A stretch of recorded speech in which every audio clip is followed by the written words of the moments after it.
देख रहे हैं आर पार का बेहद विशेष एडिशन। चलो सखी वहां चले जहां बसत ब्रजराज, गोरस बेचत हरी मिले, एक पंथ दुई काज। वो गोरा भांग रगड़ के बोली, तेरे साथ है भूतों की टोली, मेरे नाथ रे ओ शंकर नाथ रे। श्री राम के बराबर ना तो राहुल गांधी हो सकते हैं और ना मोदी हो सकते हैं। राम सेवक के नाम पे, राम के नाम पे जिस तरह से चढ़ाई की गई, राम तो ये नहीं चाहते। राम का चरित्र तो ये नहीं है। जो लोग ये कहते हैं कि राम का चरित्र ये भी नहीं है कि वो राम के नहीं हो सकते, तो उसको छुड़वाया ना जा सकता। भगवान राम जानते क्या है? तात राम नहीं नर भूपाला, भुवनेश्वर कालहु कर काला।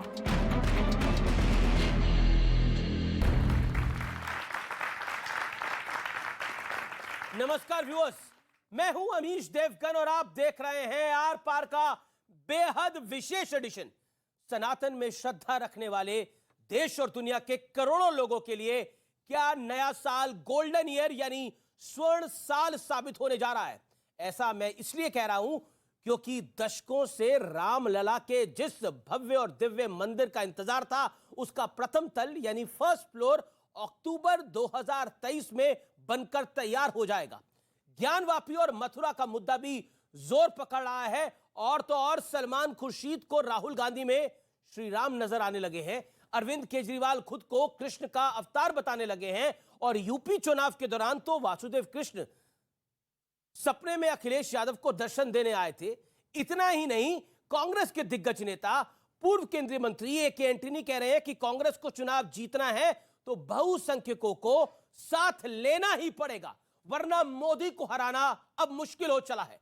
इसलिए कांग्रेस के नेता मंदिर जाने वालों और तिलक लगाने वालों को दरकिनार अब नहीं कर सकते। और मुद्दा सिर्फ सियासत का नहीं है, क्योंकि काशी और केदारनाथ से लेकर महाकाल लोक तक सनातन आस्था के तमाम बड़े केंद्र अब पहले से ज्यादा दिव्य और पहले से ज्यादा भव्य हो चुके हैं। तो सवाल है कि क्या नववर्ष, नया साल भी सनातन आस्था के नाम पर रहने वाला है? आज इसी पर होगी जनता के बीच सबसे बड़ा संवाद। 2023 सनातन का स्वर्ण साल। स्वागत है आपका आज के इस विशेष एडिशन में आर पार के। सियावर रामचंद्र की, सियावर रामचंद्र की। जय जय श्री राम।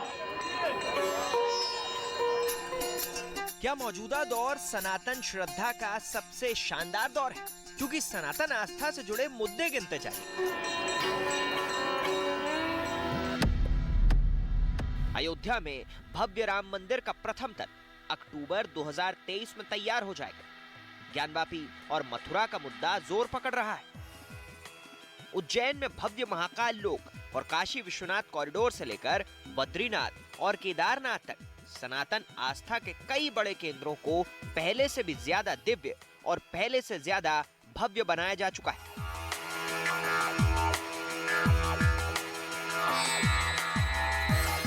लेकिन मुद्दा सिर्फ इतना ही नहीं। सलमान खुर्शीद को राहुल गांधी में प्रभु श्री राम दिखने लगे। भगवान राम की खड़ाव बहुत दूर तक जाती है, तो कभी कभी खड़ाव लेकर भी चलना पड़ता है। हमेशा हमेशा भगवान राम नहीं पहुंच पाते हैं तो खड़ाव लेकर चलना पड़ता है। तो भरत उनकी खड़ाव लेके चलते हैं, तो खड़ाव लेकर हम उत्तर प्रदेश में चले हैं। उत्तर प्रदेश में खड़ाव पहुंच गई है तो राम जी भी पहुंचेंगे, ये हमारा विश्वास है। चाटुकारिता की पराकाष्ठा हम सबके आराध्य मर्यादा पुरुषोत्तम भगवान राम से एक व्यक्ति की तुलना करना जो भ्रष्टाचार के आरोप पे बेल पाकर बाहर है। कांग्रेस के बड़े नेता और पूर्व केंद्रीय मंत्री ए के एंटनी का बयान भी सुन लीजिए, जो कह रहे हैं कि कांग्रेस को चुनाव जीतना है तो बहुसंख्यकों को साथ लाना ही पड़ेगा, वरना मोदी को हराना मुश्किल है। इसलिए कांग्रेस के नेता मंदिर जाने वालों और तिलक लगाने वालों को दरकिनार नहीं कर सकते। अरविंद केजरीवाल खुद को कृष्ण का अवतार बताने लगे और यूपी चुनाव के दौरान वासुदेव श्री कृष्ण अखिलेश यादव के सपने में आए थे। हालांकि इसी बीच सनातन आस्था पर कुछ प्रहार भी हुए। जहाँ नफरत की जमीन पर राम के मंदिर का निर्माण हो रहा है। नीच जाति के लोग शिक्षा ग्रहण करके जहरीला हो जाते हैं, जैसा कि सांप दूध पीने के बाद होता है। इसी चीज को कोट करके बाबा साहब अम्बेडकर ने दुनिया के लोगों को बताया, ये जो ग्रंथ हैं नफरत को बोने वाले, एक युग में मनुस्मृति, दूसरे युग में रामचरितमानस और तीसरे युग में गुरु गोवलकर का बंच ऑफ थॉट, ये दुनिया को हमारे देश को, समाज को नफरत में बांटती है। लेकिन कुल मिलाकर आस्था के केंद्रों से लेकर सियासत तक हिंदुत्व पर जिस तरह जोर दिख रहा है, क्या ऐसे में माना जा सकता है कि मौजूदा साल सनातन आस्था वालों के लिए एक अहम साल साबित होने वाला है? आज इसी पर जनता के बीच होगा सबसे बड़ा संवाद। चर्चा सबसे पहले तो हमारे तमाम मेहमानों का अभिनंदन है, तमाम व्यूअर्स का अभिनंदन है।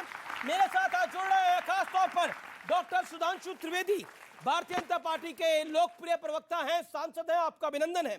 और इस साल जो स्पोक्स पर्सन की रेटिंग आई उसमें नंबर 1 पर भी आए, तो उनका जोरदार स्वागत है एक बार फिर से। मेरे साथ स्वामी दीपांकर हैं, आध्यात्मिक गुरु हैं, उनका अभिनंदन है। मेरे साथ ऋत्वेश्वर जी महाराज हैं, सदगुरु, आपका भी अभिनंदन है, जोरदार तालियों से स्वागत करिए। मेरे साथ अंसार रजा है, चेयरमैन गरीब नवाज फाउंडेशन के, बड़े लंबे अरसे बाद हमारी स्टूडियोज में दिख रहे हैं, उनका अभिनंदन है।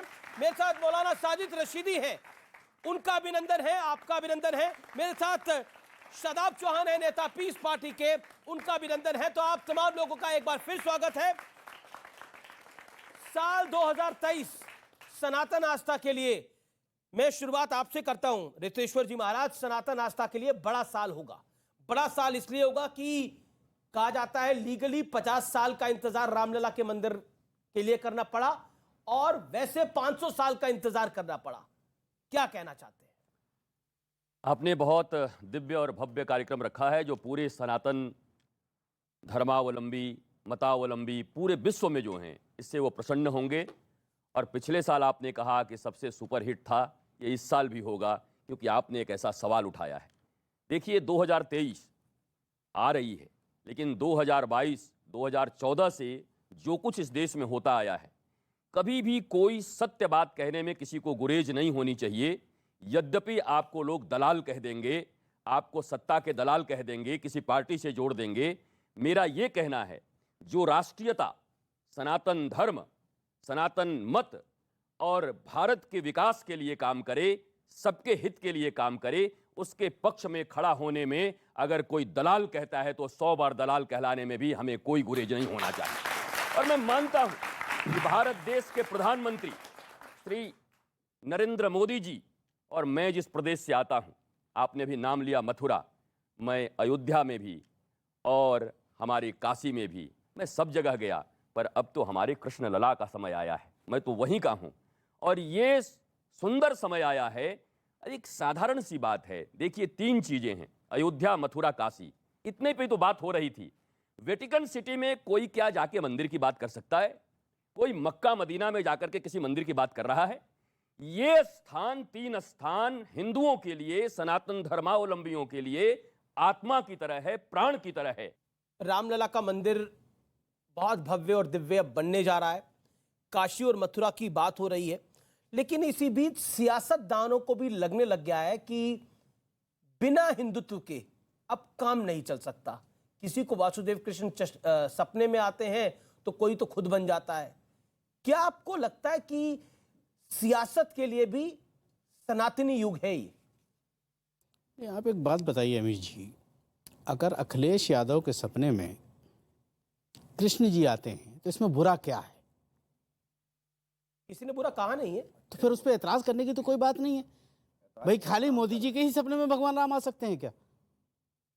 और किसी पे हक नहीं है? दूसरा, जहां तक सवाल आपने एक बात कही है कि हिंदुओं की ज़रूरत है, देखिए हिंदुस्तान में तकरीबन 100 करोड़ हिंदू भाई हमारे रहते हैं, उनके बगैर हम नहीं चल सकते। जो लोग ये कल्पना करते हैं कि हम हिंदुओं को छोड़ करके सत्ता में आ जाएंगे, ये बहुत बड़ी गलतफहमी में हो। हिंदुस्तान सबसे मिलकर के बनेगा, सरकारें सबसे मिलकर के बनेंगी। ये अलग बात है कि बीजेपी कहती है कि मुझे वोट नहीं चाहिए, लेकिन वोट चाहिए होता है। कहती जरूर है कि मुझे मुसलमानों को वोट नहीं चाहिए, जैसे इनके परवेश वर्मा कहते हैं मुझे मुसलमानों को वोट नहीं चाहिए, लेकिन मोदी जी कहते हैं सबका साथ, सबका विकास, सबका विश्वास। अब बड़े मोदी जी हैं या परवेश वर्मा, ये तो सुधांशु त्रिवेदी जी बताएंगे, लेकिन हिंदुस्तान की कल्पना बगैर हिंदू मुसलमान सिख ईसाई के नहीं की जा सकती। मैं बड़ा बड़ा सीधा सवाल पूछ रहा हूं। एक युग था जिसमें कहा जाता था कि जो नेचुरल रिसोर्सेज हैं उन पर पहला हक अक़लियतों का है, और स्पेसिफिकली कहा गया मुसलमानों का है। वहां से यहां तक, वहां अब ए के एंटनी कहते हैं कि हिंदुओं के बिना, तिलकधारियों के बिना कोई सरकार बनानी नामुमकिन होती जा रही है। चाहे तिलकधारियों की बात करें आप, चाहे टोपी वालों की बात करें, ये सिर्फ सियासत की चीजें हैं। आज स्वामी दीपांकर जी महाराज बैठे हैं या महाराज जी बैठे हैं या सुधांशु त्रिवेदी जी बैठे, हम लोगों में तो कोई मतभेद नहीं, हम तो आसपास बैठे हुए हैं। लेकिन जब सियासत की बात आती है तब लोग हिंदू मुसलमान करते हैं। क्या ये लोग जो आपके दर्शक बैठे हैं, आपने मौलाना साजिद रशीदी साहब का नाम लिया, क्या इन लोगों ने ताली नहीं बजाई क्या इनके नाम पे? बजाई कि नहीं बजाई? तो इन्हें तो कोई आपको बुराई, प्यार दिखाई दे रहा है। फिर तो राहुल जी को समझाना चाहिए, प्यार ही प्यार है भैया। राहुल जी तो समझा रहे हैं, आप समझे तो वो तो जी। समझा ही रहे हैं कि सुधांशु प्यार ही जी, प्यार सुधांशु बांट रहे हैं। त्रिवेदी। एक मिनट जी, और जी। जहां तक आपने सलमान खुर्शीदी की बात कही, इसमें कोई दो राय नहीं है कि आप तुलसीदास जी की जो चौपाई है, मुझ में राम, तुझ में राम, सब में राम समाया, हमें तो आप में भी राम दिखता है, तो उसमें क्या कीजिए, आप राम इतराज दिख कीजिएगा। सकता है आपको किसी में, फिर क्या, सबका डीएनए एक है, राम आपको किसी में भी दिख सकता है। हम तो आपकी बात कर रहे हैं ना। एक पॉइंट है, सब में राम दिख सकता है, लेकिन राम के बराबर कोई नहीं हो सकता। बराबर कोई नहीं हो सकता। तो सलमान खुर्शीदी तो राम के बराबर नहीं, खड़ा नहीं, करने की कोशिश देखिए, की। मेरा तो सवाल है कि एक बात किसी और सुनिए। धर्म के ईस्ट के एक साथ बात करता सुनिए। तो पता नहीं क्या कुछ हो जाता। देखिए, लेकिन मर्यादा- विषय वो नहीं है। प्रभु श्री राम के बराबर ना तो राहुल गांधी हो सकते हैं और ना मोदी हो सकते हैं। मोदी को तो कंपेयर ही नहीं कर रहा ना किसी। अरे लोग तो फिर- भगवानों से जी, जी, भगवान कह रहे हैं ओके, उनको। सुधांशु त्रिवेदी। उनको तो लोग भगवानों जी, का जी, भगवान कह रहे सुधांशु हैं। त्रिवेदी। ओके, सुधांशु त्रिवेदी। देखिए, पहली बात जो मौलाना साहब ने कही, सब में भगवान, सब में राम है, तो मैं याद दिलाना चाहता हूं, इजिप्ट में फ़राओ राजाओं का नाम सुना है ना? जाके चेक करिएगा, फ़राओ डायनेस्टी का पहले राजा का नाम क्या है? राम से। सोचिएगा, राम से में राम कहां से आ गया? जॉर्डन रिवर, खूब इजराइल और फिलिस्तीन की लड़ाई होती है, जॉर्डन रिवर के वेस्ट बैंक पे बहुत बड़ा इजिप्ट का शहर है राम अल्लाह। अल्लाह समझ में आता है, राम कहां से आ गया है उसमें। इसलिए राम सब जगह हैं, चाहे इधर देखिएगा ईस्ट में या वेस्ट में दिखाई पड़ेगा। लेकिन अपने घर पे उनको मगर 50 साल अब मैं एक इंतजार करना सियासत पड़ा। का जवाब देता हूं और नए वर्ष का।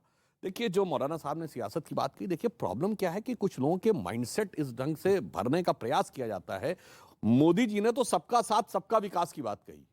हमने जो निर्धन लोगों के लिए, वंचित लोगों के लिए योजनाएं दी हैं, 70% अल्पसंख्यकों का कोई ना कोई परिवार ने किसी न किसी योजना का लाभ जरूर लिया है। यह सोचने की बात है कि इतना देने के बाद भी वोट क्यों नहीं मिलता। दूसरी तरफ हिंदू समाज में 700 रुपए की बिजली देने के लिए वोट किसी को देने को तैयार हो जाते हैं।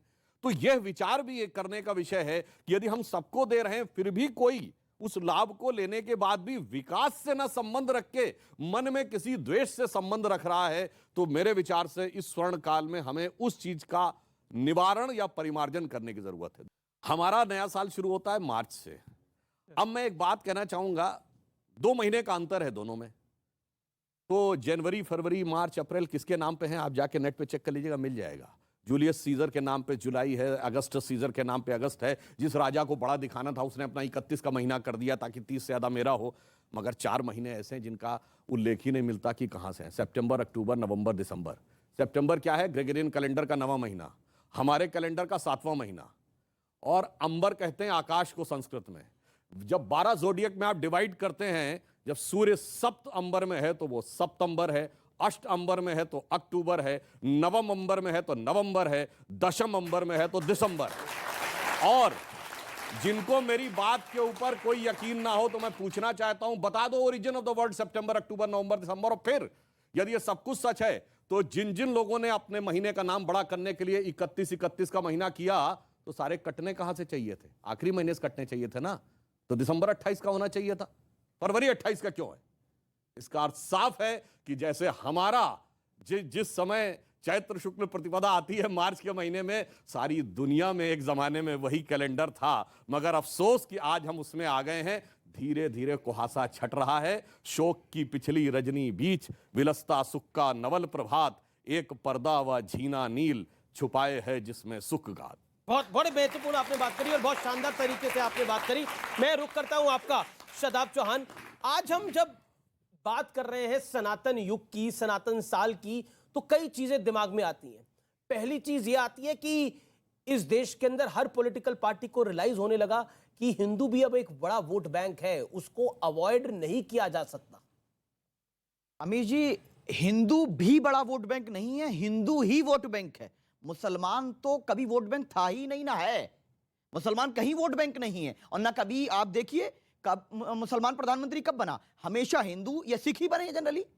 तो और दूसरी चीज जो अभी सुधांशु भाई ने कही कि 700 के लिए दे देते हैं वो वोट नहीं, जो नहीं दिया, मुसलमान वोट नहीं दिए, 70% योजना का लाभ उठाते हैं। भारत का हर नागरिक टैक्स देता है, और नरेंद्र मोदी जी या योगी जी या कोई और अगर जनता की सेवा करता है तो अपनी प्राइवेट प्रॉपर्टी से नहीं करता है। हम सब से टैक्स लेकर के जनता की सेवा करना ये उसका कर्तव्य है। अगर वो नहीं करता है तो अपने कर्तव्य के खिलाफ जा रहा है। तीसरी चीज, स्वर्णिम साल, जहां बेटियों की इज्जत रोजाना 10 से ज्यादा बलात्कार की घटनाएं हर 6 घंटे में हो जाती हो, क्या वो स्वर्णिम साल हो सकता है? जहां किसान परेशान हो, जहां युवा रोजगार के लिए परेशान हो, जहां दलितों को आज भी घोड़ी ना चढ़ने दिया जाता हो, जहां मुसलमान अपनी इबादत गाहों के लिए, जान के लिए भीख मांगते हो, बेटियों को कहीं टुकड़े कर दिए जाते हैं, कहीं मार दिया जाता है, वो स्वर्णिम साल कैसा हो सकता है? जहां चाइना कब्जा करता है वो स्वर्णिम साल कैसा हो सकता है? चाइना कब्जा करता है, स्वर्णिम साल बिल्कुल नहीं हो सकता। कब्जा कर लिया हमारे ऊपर। सनातन का स्वर्णिम करा था 1962 के अंदर। नहीं, सनातन का स्वर्णिम साल वो होगा जब कैलाश पर्वत हमारे अंडर में होगा और पेंगोंग से लेकर सारे इलाके में हमारा सारी होगा। उम्मीद आपको और मोदी जी से है, इसका मतलब जब नरेंद्र मोदी जी सारी उम्मीद है पेंगोंग भी लेकर आएंगे। जब लाहौर में तिरंगा लहराएगा वो स्वर्णिम साल कहलाएगा। बताओ सुधांशु जी, बताओ लाहौर में तिरंगा कब लहराना है? शादाब चांद तैयार है, मौलाना साहब तैयार है, अब सुधांशु जी कब तैयार है देश पूछता है। ठीक है जी, अब सुधांशु क्योंकि पॉइंट कर लिया, मुझे 30 सेकंड, फिर मैं दीपांकर जी और आपके बता रहा हूं। ओके, रशीदी साहब के पास। लाहौर में उस दिन तिरंगा लहराया जाएगा जिस दिन भारत का कोई नेता अपनी कॉन्स्टिट्यूंसी को दिखा के ये कहना खत्म कर देगा कि देखो ये मिनी पाकिस्तान है। और शुरुआत हो गई उस दिन की जिस दिन हमारी सरकार आने से पहले बंगाल के मंत्री ने फरहाद हाकिम, और सुनिए, नहीं, अरे और एक और पूरी बात कर, अभी भी मंत्री है। हमारी सरकार आने से पहले इस देश में, सुनिए, धीरे धीरे परिवर्तन हो रहा है। हमारी सरकार आने से पहले इस देश में पाकिस्तान के झंडे लहराए जाते हैं। पाकिस्तान जिंदाबाद जिंदाबाद घाटी में कहा जाता था, मेरी जान पाकिस्तान कहा जाता था। अब मेरी जान पाकिस्तान कहने वालों की जान सांसत में अटक गई है। चिंता मत करिए, और हकीकत जानते क्या हो गई है? हमारी सरकार आने से पहले हम जाके शिकायत करते थे यूएन में कि पाकिस्तान सता रहा है, आज पाकिस्तान शिकायत करता है जाके कि हिंदुस्तान आंख दिखा रहा है। और स्वर्णिम काल की शुरुआत और देखिए जनाब, याद करिए वो वीडियो, पाकिस्तान की संसद में खड़े होकर कहा था पाकिस्तान के सांसद ने कि शाह महमूद कुरैशी साहब जो फॉरेन मिनिस्टर थे वो आए, आर्मी चीफ आए, उनके पैर कांप रहे थे, उन्होंने कहा खुदा का वास्ता है अभिनंदन को शाम तक वापस कर दो वरना 9 बजे तक इंडिया अटैक कर देगा। अरे जनाब, इब्तिदाए इश्क है, रोता है क्या, आगे आगे देखिए होता है क्या। जी जी जी, एक सेकंड, मैं मेरे साथ 2 मेहमान हैं जो अभी तक बोले नहीं है। ठीक है, अगर शाह महमूद कुरैशी के पैर कांप रहे हैं तो ये बात हमें सुना, एक मिनट, हमें सुनाने की क्या जरूरत है? हम तो चाहते हैं कि साला पूरा बदन कांपे उसका, हमें सुनाने का क्या मतलब है यार? ठीक है, नहीं ये तो उन्होंने बताई, आपको सुना थोड़े रहे हैं, हमारे दुनिया को सुना रहे हैं भाई। हमें बताने का क्या मतलब है भाई? देश को जा रही है, हमें बताने का क्या मतलब है? अरे आपको कौन बता रहा है? अभी आपने जो बात कही, खड़े होके कि आप बोल रहे हो कि हम तो चाहते हैं उनका पूरा बदन कांपे। बिल्कुल साहब, तो हम कह रहे हैं ये बहस करने की जरूरत नहीं है। आप हमारे साथ खड़े होके कहिए ना, फिर एक मत हो जाइए। कहाँ खड़े होना है बताइए, चलिए। एक मत होने की जरूरत है। कहाँ चले? देखिए क्या है, जैसा मेरे गुरुदेव ने कहा, जैसे बादल छटते हैं तो हमें क्या दिखाई देता है? आप ही बताइए। मौसम साफ, सूर्य दिखाई देता है, हिमालय भी दिखाई देता है। तो वो जो बादलों में सनातन को छुपा दिया गया था वो बादल छट रहे हैं। किसने छुपाया था? 2023 में बादल छट रहे हैं। जी। और आपने बोला कि वो पूरा कांपेंगे, वो पूरा कांपेंगे। आप जो अभी यहाँ बोल रहे हैं, आप सब एक सुर में बोल रहे हैं। जी, ठीक है, रशीदी साहब और स्वामी दीपांकर। रशीदी साहब, अब आप अपनी बात को रखिए। देखिए, एक तरफ अयोध्या की बात हुई, काशी और मथुरा की भी बात हो रही है, आप कैसे देखते हैं? आपका वक्त है ये। देखिए, अभी भाई ने भी कहा बादल छटे हैं, मैं ये पूछना चाहता हूँ सभी लोगों से, पिछले 65-70 सालों में क्या मुसलमान की हुकूमत थी? सनातन छिप गया जिसमें, मुसलमान की तो नहीं थे 65-70 सालों में। सुन लीजिए सर, मैं बोल लूँ पूरी बात। जी प्लीज। मैं उस वक्त भी हिंदू थे, सरकार के अंदर आज भी हिंदू हैं। अब दोष मुसलमान का तो नहीं है अगर सनातन छिपा हुआ है। सवाल ये है सबसे बड़ा कि इस देश में सनातन का अच्छा सबसे साल वो हो सकता है जिसमें कोई आदमी भूखा ना सोए, जिसमें कोई आदमी बेरोजगार ना रहे, जिसमें सबको अच्छा स्वास्थ्य मिले, जिसमें सबको अच्छी एजुकेशन मिले। वो सबसे अच्छा साल हो सकता है, क्योंकि राम के चरित्र को जब हम पढ़ते हैं तो रामराज ये नहीं है कि आप तोड़िए मस्जिदों को। रामराज ये नहीं है। किस मस्जिद को तोड़ा? बाबरी मस्जिद को तोड़ा 1992 में। सारी दुनिया ने देखा। उसको तो कोर्ट ने भी नहीं माना मस्जिद। सर कौन कह रहा है? कोर्ट ने सुप्रीम नहीं माना, कोर्ट विवादित ढांचा ने। माना। अब सुनिए, सुप्रीम कोर्ट ने फैसला देते हुए 4 मुख्य बिंदु पर बात की। उन्होंने कहा कि हमें ऐसा कोई साक्ष्य नहीं मिला जिससे मंदिर सर 30 सेकंड हाँ 30 सेकंड में कर रहा हूं कि जिससे ये साबित हो जाए मंदिर तोड़कर मस्जिद बनी। उन्होंने कहा कि 1949 में मूर्ति जो रखी गई वो चोरी से रखी गई। उन्होंने कहा 92 में जो बाबरी मस्जिद तोड़ी गई इनलीगल तोड़ी गई। उन्होंने कहा जो लोग इस कॉन्स्पिरेसी में शामिल थे उन पर सजा होनी चाहिए। तो ये सारी चीजें जब कोर्ट कह रहा है तो आप कैसे कह सकते हैं बाबरी मस्जिद नहीं टूटी? सारी दुनिया ने देखा है, उसका तो साक्ष्य मौजूद है कि राम सेवक के नाम पे, राम के नाम पे जिस तरह से चढ़ाई की गई, राम तो ये नहीं चाहते। राम का चरित्र तो ये नहीं है कि आप मस्जिद जाके अयोध्या में रामलला का मंदिर नहीं बनना चाहिए, तो कहाँ बनना चाहिए? नहीं, राम का चरित्र ये नहीं है। जो लोग ये कहते हैं कि राम का चरित्र ये भी नहीं है कि वो राम के नहीं हो सकते, तो उसको छुड़वाया ना जा सके। भाई साहब ये राम का चरित्र में नहीं है। कोर्ट से पूरी मर्यादा के साथ अगर कुछ आप कोर्ट को नहीं मानते क्या? क्यों कोर्ट को ही तो माना। कोर्ट ने कहा, सुप्रीम कोर्ट ने कभी मस्जिद नहीं कहा, विवादित ढांचा का डिस्प्यूटेड स्ट्रक्चर ने कहा कि कोर्ट ने सदैव डिस्प्यूटेड स्ट्रक्चर वर्ड यूज किया है, बाबरी मस्जिद वर्ड नहीं यूज किया। सही बात बोल रहा हूं मैं, और भी बातें दिखाऊंगा। स्वामी दीपांकर आप बोलिए अपनी बात को। कि जिस तरह की परिस्थिति वर्तमान हुई पर सियासत का चरित्र अब बदल रहा है। इसलिए बदल रहा है, अब सियासत की कोई भी अभद्र टिप्पणी अध्यात्म पर, अध्यात्म और अध्यात्म से जुड़ा भारत बर्दाश्त नहीं करता। अब वो जवाब देता है, अब तो बेशरम रंग भी प्रतिकार बर्दाश्त नहीं करता भैया। हाँ, अब नर और नारायण की तुलना बर्दाश्त नहीं होती। अब कोई पूछे कि दशरथ के 10,000 कमरे थे, वो बर्दाश्त नहीं होगा। अब बर्दाश्त ये भी नहीं होगा कि कोई कहेगा कि दूर दराज किसी आदिवासी इलाके से हिंदू शब्द गंदा है, बिल्कुल बर्दाश्त नहीं होता। भारत रिएक्ट करता है। मगर मेरी एक सभी लोगों से प्रार्थना है जो वर्तमान के अखंड भारत चाहने वाले लोग जातियों में खंडित ना रहें। पहले हिंदू बने, सनातनी बने, उसके बाद भारत को बढ़ता हुआ देखें। और निसंदेह एक बात हमेशा याद रखिएगा, बढ़ते चले थे जब हम यारो आगे, तब कोई भी हमको डरा ना सकेगा। सूर्य की भांति जब चमकेंगे हम सब, अंधेरा तब हमको डरा ना सकेगा। धर्म और आस्था जो लुप्त हुई है, कोई ना कोई इसको जगा कर चलेगा। और जीना मरना देश धर्म की खातिर, धर्म ही हमको यारो बचा कर चलेगा। जी जी जी व्यूअर्स, रुकना पड़ेगा एक छोटे से अंतराल के लिए, लेकिन अंतराल के बाद जनता के सवाल होंगे और एक्सपर्ट्स के जवाब होंगे। आप देख रहे हैं सनातन आस्था का स्वर्ण साल 2023। ब्रेक के बाद हाजिर होते हैं। मेरा भोला है भंडारी, करे नंदी की सवारी। शंभुनाथ रे ओ शंकर नाथ रे, ओ गोरा भांग रगड़ के बोली, तेरे साथ है भूतों की टोली। मेरे नाथ रे ओ शंकर नाथ रे।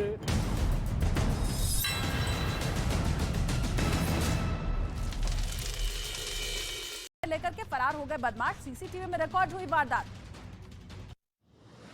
बिहार के दानापुर में रुई की दुकान में अचानक आग लग गई। दुकान में रखा लाखों का सामान जलकर खाक हुआ। दुकान मालिकों ने जी अब मैं इसके ऊपर स्वामी दीपांकर और सुधांशु जी आपका रिएक्शन लेता हूं। सुधांशु जी अब आप रिएक्ट करिए, फिर मैं शख्स का नाम बताऊंगा। वो शख्स हमारे बीच में ही है जिन्होंने बयान दिया। बयान ठीक दिया गया है। ये तो हकीकत रही है कि जब जब शासन आया है मंदिर तोड़े गए, थोड़ा और ऐड कर देना चाहिए। और उसके बाद ये भी कह देना चाहिए कि मंदिर भी तब तोड़ेंगे जब समय आएगा, और एक दूसरे की मस्जिद में धमाके भी करेंगे, क्योंकि वो भी करते हुए खूब दिखाया गया है। ये बयान जो दिया है वो साजिद रशीदी ने दिया है। साजिद रशीदी, ये बयान आपने क्यों दिया? क्या जरूरत थी? गलत बात है। वो स्वामी दीपांकर कह रहे हैं शेमफुल है ये स्टेटमेंट। हाँ बिल्कुल, देखो शर्म आ रही है आपको? हर आदमी को अपनी राय रखने का अधिकार है। स्वामी जी को भी अधिकार है, वो शेम कहें शेमफुल कहें, मुझे कोई एतराज नहीं। मैं सिर्फ एक सुधांशु भाई ने बहुत इसका मतलब क्या है कि आज मुसलमान खामोश है? बोलने तो दो। आप तो बोल रहे हैं, मैं बोल आप खुद ही बोल रहे हैं, आप खामोश कहाँ हैं? मैं बोल रहा हूँ, सुनिए। जिस वक्त बाबरी मस्जिद बनी, शासन किसका था? मुसलमानों का था। जब बाबरी मस्जिद तोड़ी गई, शासन किसका था? हिंदुओं का था। मैंने ये कहा कि अगर 100 साल के बाद, 200 साल के बाद परिवर्तन आया तो ये तारीख तो पढ़ेंगे ना लोग। कि मस्जिद तोड़कर मंदिर बनाएगी? जी जी जी, स्वामी दीपांकर का पहला रिएक्शन तो फिर मैं इन्होंने आपसे लेता मान हूं। लिया कि मुसलमान होने के कारण वो तोड़ा गया था। इन्होंने मान लिया कि मंदिर मुस्लिम टूटा होने ही के नहीं कारण हुआ। अभी मंदिर आपने तोड़ा खुद गया स्वयं था। आपने खुद स्वीकार कहा किया। कि मुस्लिम मेजॉरिटी था। मंदिर तो टूटा ही नहीं इस वक्त। इसके कड़े शब्दों में निंदा विंदा जैसी अजीब चीज नहीं। मुझे आज दुख हो रहा है रशीदी जी, आपने ये बयान दिया और मैं आपके साथ बैठा हूं। आप जैसा व्यक्ति बयान दे और समूचे मुसलमान अपना सर झुकाए, आप ऐसा बयान देते हैं। रोचक क्या है जानते हैं? पहला ऐसा व्यक्ति हंसने देखा, की कोई आवश्यकता नहीं है इसमें। इनकी बात पर हंस रहा हूं। आप ये देखिए कि ये बयान और उसके बाद हंसी और 200 साल के बाद की कुंडली, आप वर्तमान धमकी परिस्थिति दीजिए, हम देखिए। हंसेंगे, आप धमकी दीजिए। वर्तमान की ये धमकी है, आप धमकी दीजिए ना। ये इनके लिए धमकी तो तनाव है। है। और सुनिए सर, क्या आप हंस रहे हैं? और ये धमकी सुनिए तो है, और सर, क्या है? अभी तो शुरुआत है आप सर। मुसलमान को हंसते हुए जी, जी। देखना नहीं चाहते? नहीं, मुसलमान देखना ही नहीं चाहते आप? मुसलमान से आपकी दिक्कत सोच ही नहीं नहीं है वो। दिक्कत इस सोच से है आपकी वो रशीदी सोच ही भाई, नहीं है कि मुसलमान हंसे इस देखने में। सोच से जी, है। जी। सोच नहीं है अंसार आपकी। रजा, समझ रहे हैं? एक लाइन कहना चाहूंगा कि नाकाम हसरतों का जनाजा लिए नफरत के ख्याली पुलाव पकाने वालों से मैं कहना चाहता हूं, गुजरा हुआ जमाना आता नहीं दोबारा। यस, हाफिज सईद यस, तुम्हारा। 100 साल के बाद भी वही। जी जी, 100 अंसार साल के रजा, बाद भी यही शेर अंसार पढ़ा रजा, जाएगा। अंसार ये रजा, देखिए, आपका रिएक्शन इसके 100 साल ऊपर बाद सुनिए क्या शेर कहे पढ़ा हैं। जाएगा। ये सुनिए क्या गुजरा हुआ कहे जमाना आता नहीं 100 दोबारा। साल बाद ये फिर 100 शेर साल पढ़ा बाद तो और जाएगा। आगे बढ़ जाएंगे भाई। फिर पढ़ा जाएगा सोच के ये। आप कह रहे हैं 100 साल बाद ये फिर क्या शेर पढ़ा फिर जाएगा। शेर पढ़ा ये जाएगा। इंटेंशन है आपकी, ये ये बड़ी सर- गलत बात। ओके ओके, अंसार रजा, आपका रिएक्शन। मैं जो आदमी, जिस शख्स ने, वो एक जिम्मेदार आदमी है, उन्होंने बयान दिया है, तो मुझे लग रहा है कि मेरी ज़बान से ज़्यादा उनकी ज़बान से अच्छा लगेगा। अब बात को समझो आप।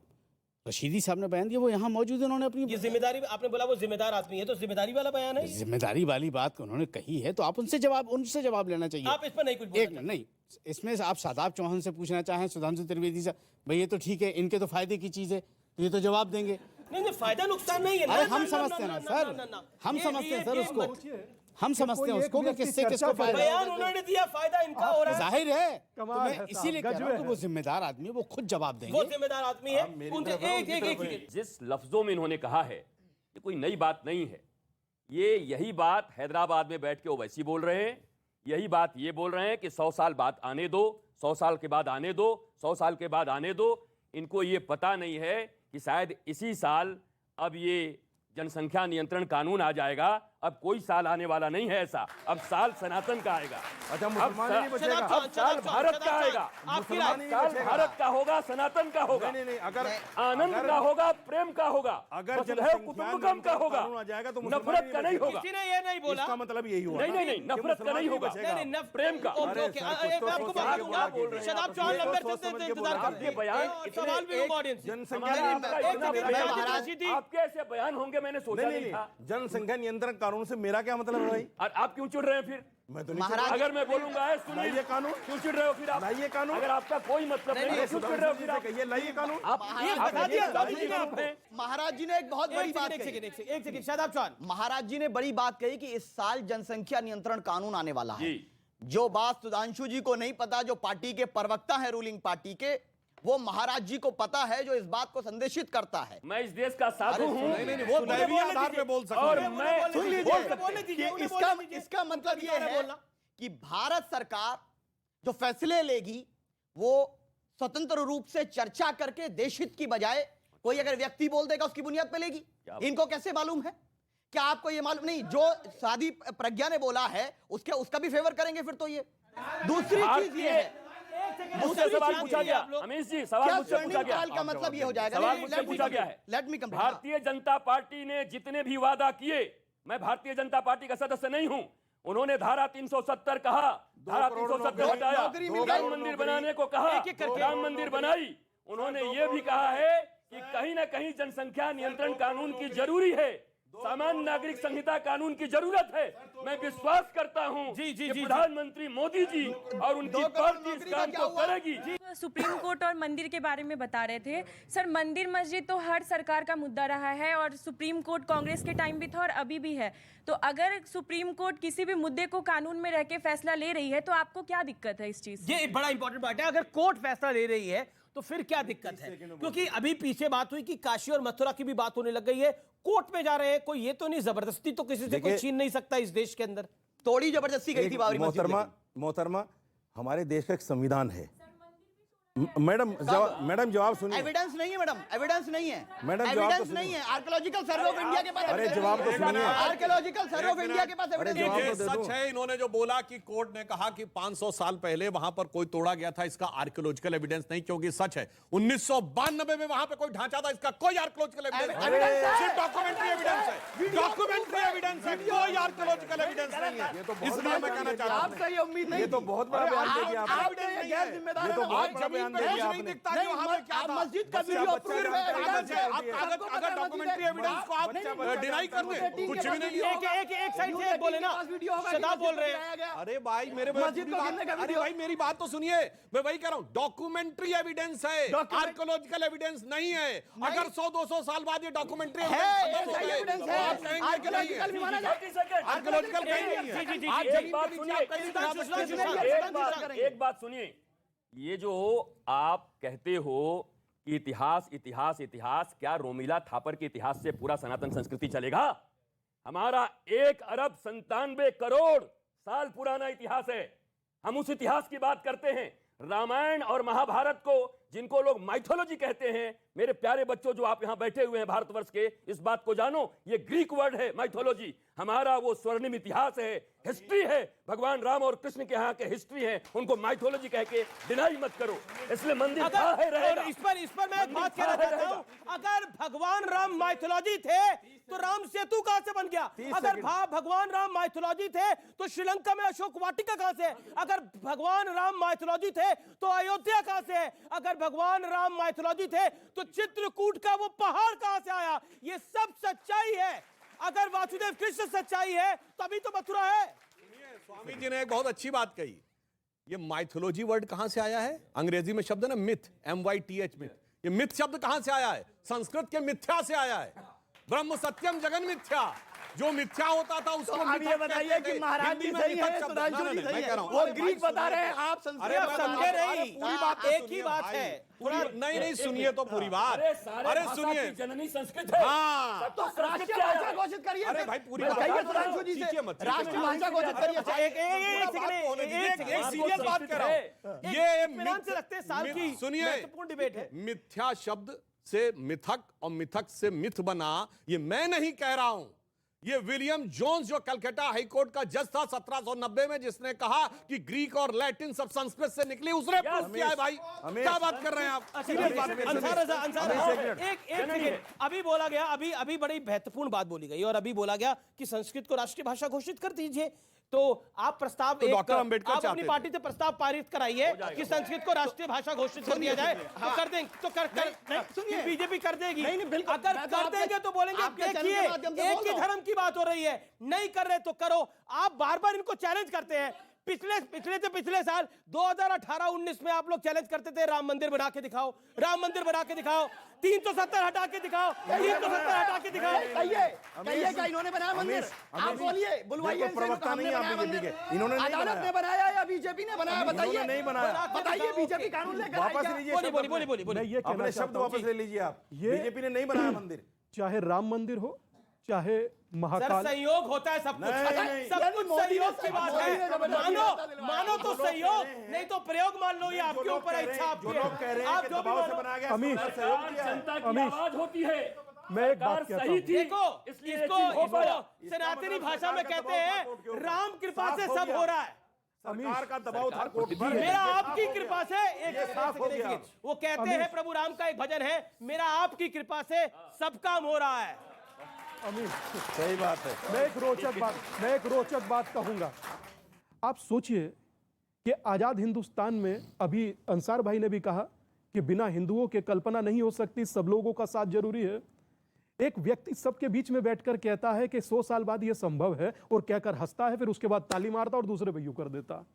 आप सोचिए कितना ये सोच डेंजरस है। कोई, मैं ये नहीं कह रहा हूं कि कम्युनिटी, एक व्यक्ति पूरी कम्युनिटी पर प्रश्न चिन्ह लगाता है। क्योंकि बार बार कहा जा रहा है कि सनातन का स्वर्ण साल इसको क्यों कहा जा रहा है, देश का स्वर्ण साल इसको क्यों कहा जा रहा है।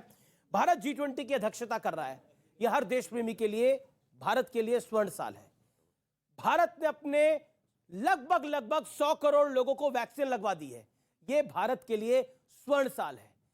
भारत इस युग में खास तौर पर इकोनॉमी के लिहाज से, जो जनाब ने भी बात करी, इकोनॉमी के लिहाज से हम 5वीं बड़ी अर्थव्यवस्था बन रहे हैं और हम 5वीं ग्रोइंग इकोनॉमी बन रहे हैं। ये भारत के लिए स्वर्ण साल है। और सबसे बड़ी बात, आज विश्व में 2 देश लड़ाई लड़ रहे हैं, रशिया और यूक्रेन। और बाहर के देश क्या कहते हैं कि अगर इस लड़ाई को कोई रुकवा सकता है तो वो भारत रुकवा सकता है। ये भारत के लिए इसलिए स्वर्ण साल है। और अर्थमेटिक के हिसाब से, क्योंकि सुधांशु त्रिवेदी केमिकल इंजीनियर भी है और ज्योतिष भी जानते हैं, अर्थमेटिक के हिसाब से ये फैक्ट है व्यूअर्स आप सबके लिए। और इसमें और देखिए, अगर जैसे हम डॉक्टर सुधांशु त्रिवेदी को मैं कई सालों से जानता हूं, बड़े पढ़े लिखे व्यक्ति हैं। एक सवाल जो कि कई बार इनसे मेरा पूछने का मन होता है, लेकिन आज मैं पूछ ही लेता हूं। सुधांशु जी, एक बात बताइए, अगर अर्थमेटिक के हिसाब से अगर हम समझे और एस्ट्रोलॉजी के हिसाब से भी अगर हम समझे, और साथ ही साथ मैं एक और चीज ऐड कर रहा हूं, हिंदू संस्कृति के उत्थान और पतन के हिसाब से भी हम समझे, तो भारत के लिए ये कैसा युग है। मैं काल की बात नहीं करता, साल की बात नहीं करता, युग की बात करता हूं। एक सेकेंड क्या इस साल चाइना और पाकिस्तान से हम कब्जा मुक्त हो जाएंगे? क्या पीओके वापस ले लेंगे हम? ये और बता दीजिए एस्ट्रोलॉजी के ठीक है, सारी आपकी सारी दुविधा को अभी हल करा जाएगा। देखिए, पहले तो मैं कहना चाहूंगा, एस्ट्रोलॉजी की बात तो कोई जो एक्सपर्ट एस्ट्रोलॉजर हो कह सकता है, मगर जो लोग इसका मजाक उड़ाते हैं, मैं सिर्फ एक बात कहना चाहता हूं। ये बताइए, इस धरती पे कितने % पानी है? 70% पानी है ना? हमारे शरीर में कितना % पानी है? 70% पानी है ना? तो चंद्रमा के मूवमेंट से धरती के पानी पर असर पड़ता है और हमारे शरीर के पानी पर असर नहीं पड़ता है। क्या ये बात वैज्ञानिक लॉजिकल है? इसका अर्थ हुआ कि हर मूवमेंट के साथ असर पड़ता है। अब यह है कि अभी साइंस को उस मूवमेंट का असर नापना नहीं आया है, इसलिए वो इस ढंग का मजाक उड़ाते हैं। पर जहां तक आपने काल की बात कही, तो मैं ये कहूं कि जब भगवान राम का भव्य मंदिर आगे बढ़ रहा है, और ये कोई लोग कहते थे ना, रामलला हम आएंगे, मंदिर वहीं बनाएंगे, तारीख क्या नहीं आप कहते थे बताएंगे। भैया? नहीं, तारीख नहीं बताएंगे। वो तारीख नहीं थी, वो काल चक्र की गति थी। क्योंकि भगवान राम का मंदिर काल चक्र की एक बड़ी गति का प्रतीक था। और इसीलिए आप देखिए, ज्यों-ज्यों भारत आगे बढ़ा, त्यों-त्यों राम मंदिर का मामला आगे बढ़ा। हम 47 में आजाद हुए। कॉन्स्टिट्यूशन लिख के किस दिन तैयार हुआ? 26 नवंबर 1949, और रामलला प्रकट हुए 22-23 दिसंबर 1949। अब आप आइए, उसके बाद भारत के अंदर सबसे बड़ा परिवर्तन आया, अर्थव्यवस्था का परिवर्तन आया। 90 से 91 के बीच में अर्थव्यवस्था का ढांचा भी टूटा और विवादी ढांचा भी टूटा। भारत के अंदर भी बड़ा परिवर्तन आया। और इसके बाद सबसे बड़ा चेंज आया राम मंदिर के समय में। मैं बताना चाहता हूं, जब 2002 में एक बार शिला पूजन हुआ, 2002 और 3 जाके चेक कर लीजिएगा, 2002-3 पहली बार ऐसा था जब हम एक क्वार्टर के लिए चाइना को आगे निकले थे 10.5% के साथ। फिर आया 2010, जब इलाहाबाद हाईकोर्ट के लखनऊ बेंच ने जजमेंट दिया। 30 सितंबर 2010, अक्टूबर 2010 में भारत की संसद में आके बराक ओबामा ने कहा, India is not emerging, India has emerge. और जब जजमेंट आया तो केंद्र में मोदी जी की सरकार और यूपी में योगी जी की सरकार जानते क्यों थी? जब प्रतीकात्मक कार सेवा हुई थी, हमने की थी 9 नवंबर 1989, जाके चेक कर लीजिएगा, देवोत्थानी एकादशी थी। 30 अक्टूबर 1990 देवोत्थानी एकादशी थी। देवता जागृत हुए थे, वह कार्य सफल हुआ। क्योंकि भगवान राम जानते क्या है? तात ना राम नहीं नर भूपाला। ये कोई मनुष्य नहीं था इनका आप जन्म मांग रहे थे। तात राम नहीं नर भूपाला, भुवनेश्वर कालहु कर काला। ये काल के काल थे और काल चक्र की बदलती हुई गति अब दिखाई पड़ रही है। बड़ा इंटरेस्टिंग है ये एनेक्डोट। ओके, आप कुछ कहना चाहते हैं, बोलिए। ये क्या है, जुमलेबाजी जो है बड़ी अच्छी कर लेते हैं बीजेपी के जितने लोग हैं सारे। और जिसको अमित शाह ने कहा था कि ये 2 करोड़ नौकरियां भी जुमलेबाजी का एक हिस्सा है, 2 करोड़ नौकरी के लिए सब चल रहा है ना। सर सुन लीजिए, धैर्य रखिए। अच्छा, ये आज मुसलमान खामोश है, ये 2 करोड़ नौकरी के लिए? यहाँ तो आप मंदिर और मस्जिद की बात कर रहे हैं। नहीं, मुसलमान तो इसलिए अच्छा, निजाम में मुस्तफा वाले 56 देशों में कितने लोग हैं? बीच वाले सर एक मिनट, जो बीच में बैठे। नहीं, मुसलमान इसलिए खामोश है कि सुप्रीम कोर्ट का जजमेंट आ गया, इसलिए खामोश है। हम इसलिए खामोश नहीं कि हम कमजोर हैं, हम इसलिए खामोश हैं कि सुप्रीम कोर्ट का जजमेंट है। हम देश के संविधान को उल्लंघन नहीं करना चाहते, हम सुप्रीम कोर्ट के अनादर नहीं करना चाहते, इसलिए खामोश हैं। मैं समझता हूं कि बहुत सकारात्मक सुधांशु भाई ने कहा, उसके बाद चीजें सकारात्मक ही बढ़े तो ज्यादा अच्छा है। क्योंकि आपको लग रहा है सकारात्मक बढ़ रही है? बेसिक एक तरफ से नहीं बढ़ेगी। मैं तो अब ये मांग करूंगा, सुधांशु जी भी आज यहाँ बैठे हुए हम सभी लोग हैं, हमारी शिक्षा नीति हमारे देश के पुरातन सनातन नीति के अनुसार होनी चाहिए, ताकि आने वाली 3 पीढ़ियों के बाद हर बच्चा गर्व से कह सके मैं सनातनी और मैं भारतीय हिंदू हूं, ये कह सके। बड़ी मैं एक बात, क्योंकि सनातन पे गर्व की बात हुई, सनातन के स्वर्ण साल की बात हुई, एक चीज बीते 3 सालों के अंदर खास तौर पर पोस्ट 2018 हमने देखी है, इसमें सरकारों का अपना काम होगा लेकिन समाज का भी अपना काम होता है, और पीछे बीते 1 साल में हमने इसको ज्यादा देखा है। और इंटरेस्टिंग फैक्ट यह है कि इस बार काशी विश्वनाथ यानी बनारस ज्यादा लोग गए हैं, जितने लोग गोवा जाते हैं उससे ज्यादा लोग काशी विश्वनाथ गए हैं यानी बनारस गए हैं। तो ये अपने आप में दिखाता है कि ये जो उत्थान है, ये जो संस्कार है, ये अब दिखाई देने लगे हैं। और साथ ही साथ हमें अपनी संस्कृति पे गर्व होना चाहिए। लेकिन एक दौर ऐसा था कि हम अपनी संस्कृति पर सवाल खड़ा करते थे, तो जो हमारी संस्कृति है वो बदल नहीं सकती, चाहे 100 साल हो जाए, रशीदी जी आपके लिए मुखातिब है, चाहे 200 साल हो जाए, चाहे 500 साल हो जाए, हमारी संस्कृति जो थी, जो है, वही रहेगी, वो बदल नहीं सकती। क्या चक्र आएगा? अभी सुधांशु जी ने कहा, अभी बाबर कई आए चले गए। सुधांशु जी ने कहा है, अरे भाई हम जब नहीं मानते चले गए। चक्र मानते हैं, आप तो मानते ही नहीं भाई। सुधांशु जी ने कहा है कि चक्र आएगा, चक्र मानते हैं। बाबर आए चले गए, औरंगजेब आया चला गया, औरंगजेब आया चला गया। आज भी आप अपने घर में चाहेंगे कि मेरा बेटा राम और भरत जैसा हो, औरंगजेब जैसा ना हो, जो अपने बाप को अपने भाई का कटा हुआ सिर देता है। मैंने बोला कि जिस वक्त बाबरी मस्जिद बनी मुसलमान, ओके, ये सच्चाई है। आज जब बाबरी मस्जिद टूटी तो हिंदू शासक थे। आज मैं आपकी सनातन से खुश हूं। बताइए आपने कहा, यकीन मानिए मैं जीवन में पहली बार ये शब्द बोल रहा हूं, आज सच में अमीश भाई को सुनकर मुझे लगा हम लोगों को प्राउड होना चाहिए, हम हिंदू हैं, सनातनी हैं। एक पंक्ति कह प्राउड होना चाहिए। आज यहाँ महाराज जी हैं, सुधांशु जी हैं, वो स्पष्टता के साथ बताएं कि क्या भारत के अंदर क्या वेस्टर्न कल्चर सनातन संस्कृति पे हावी नहीं हो गया? क्या ये live in relationship, love affair और इस तरह की फिल्म बनना, ये सनातन संस्कृति का हिस्सा है? उस पर आपका क्या स्टैंड है? सुनिए, एजुकेशन पॉलिसी, सुनिए अमीश भाई, मैं जवाब देता हूं इसका। ऑफिशियल लैंग्वेज, सुनिए, संस्कृत को ऑफिशियल लैंग्वेज अगर बनाया जाएगा, हमारे बच्चे जो सनातन धर्म का भी पालन करते हैं, अगर वो संस्कृत में वेदों का अध्ययन करेंगे तो मैं समझता हूं कि नफरत आधी रह जाएगी। करिए, संस्कृत को ऑफिशियल लैंग्वेज करिए, और सनातन संस्कृति जो है, सीता रूपी महिलाओं को आगे बढ़ावा दीजिए। जो सीता रूपी महिला है, राक्षस रूपी, ताड़का रूपी महिलाओं का ताली बजा देता हूं। मैं एक बात, इनके लिए ताली बजा। सुनिए, बहुत अच्छा बोला। सादाब के अंदर का चौहान आज दिख गया। चौहान चल गए, सादाब के अंदर का चौहान। शादाब भाई, मैं आपकी बात का स्वागत करता हूं इस उम्मीद के साथ कि भविष्य में सनातन संस्कृति को जोड़ने वाली, जातियों में बटे हिंदुओं को एक करने वाली भिक्षा यात्रा में आप मेरे साथ चलें। और अगर मेरा तो पॉइंट ये है कि भारत की संस्कृति में दारा शिको भी है, भारत की संस्कृति में दारा शिको भी है, तो दारा शिको जैसा भाई बनिए, औरंगजेब जैसा क्यों बनना है? मेरा ये कहना है कि भाई जो बैठे अपने अंसार रजा, ये पूरी डिबेट में ले रहे हैं मजा। और सुधांशु जी ने कहा कि सादाब खान है, बन गए चौहान है, और रशीद खान, इन पे इन्होंने ऐसा दिया बयान, इस पे कौन है मेहरबान जी। और भैया मेरे सुधांशु राष्ट्रीय प्रवक्ता, इनका डंका बस्ता बम्बई हो चाहे कलकत्ता, आप इधर आ जाओ। ये महाराज जी हमारे संत हैं, ब्रह्मचारी संत हैं, सब लोग आ जाओ, इनकी शरण में सभी के दुखों का होगा अंत है जी।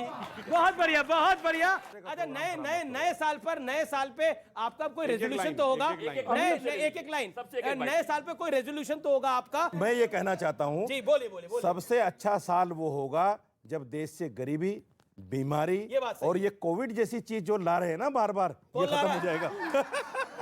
नहीं, कोविड को लेकर मजाक नहीं उड़ाना चाहिए, बीमारी है, खतरनाक बीमारी नहीं। इस नए साल के अवसर पर सबको शुभकामनाएं देते हुए मैं यही कहूंगा कि हमारी सरकारों से अनुरोध है कि राष्ट्र की सुरक्षा, महिलाओं की सुरक्षा और युवाओं के रोजगार की सुरक्षा हमें सुनिश्चित करनी चाहिए। हमारे विरोध हो सकते हैं, लेकिन हम सब भारतीय हैं। छोटी हो या बड़ी हो, डगर जानते हैं हम, किस तरह से कटेगा सफर जानते हैं हम। तुम नफरतों के लाख जलाते रहो चिराग, भारत को जोड़ने का हुनर जानते हैं। जी देखिए, मैं एक पंक्ति में कहूंगा, अभी तक भारत का स्वाभिमान टूटा फूटा पड़ा था, गौरव के स्थान टूटे हुए पड़े थे, समाज जात पात में टूटा फूटा पड़ा था। तो अब स्वर्णकाल कैसे आ रहा है? अटल जी की इस पंक्ति से कहना चाहूंगा, टूटे हुए तारों से फूटे बासंती स्वर, पत्थर की छाती में उग आया नव अंकुर, झरे सब पीले पात कोयल की कुहुक रात, प्राची में अरुणिमा की रेख देख पाता हूं, गीत नया गाता हूं, गीत नया गाता हूं। अब आपको तो कोई भजन सुनाना पड़ेगा या कुछ सुनाना पड़ेगा स्वामी जी। चलो सखी वहां चले जहां बसत ब्रजराज, गोरस बेचत हरि मिले, एक पंथ दुई काज। बहुत बढ़िया, बहुत बढ़िया। मेरा भोला है भंडारी, करे नंदी की सवारी, शंभुनाथ रे ओ शंकर नाथ रे, ओ गोरा भांग रगड़ के बोली, तेरे साथ है भूतों की टोली, मेरे नाथ रे ओ शंकर नाथ रे, ओम नमो पार्वती पते हर हर। बहुत बहुत शुक्रिया आपका हमारे साथ जुड़ने के लिए। आप तमाम मेहमानों यहाँ पर आए, आपने अपनी बात को रखा, आपका बहुत बहुत शुक्रिया। उम्मीद करते हैं कि इस साल आपने जितना हमें प्यार दिया है उससे 2 गुना 3 गुना 4 गुना ज्यादा प्यार आप न्यूज़ 18 को देंगे, आर पार को देंगे। आपका बहुत बहुत शुक्रिया।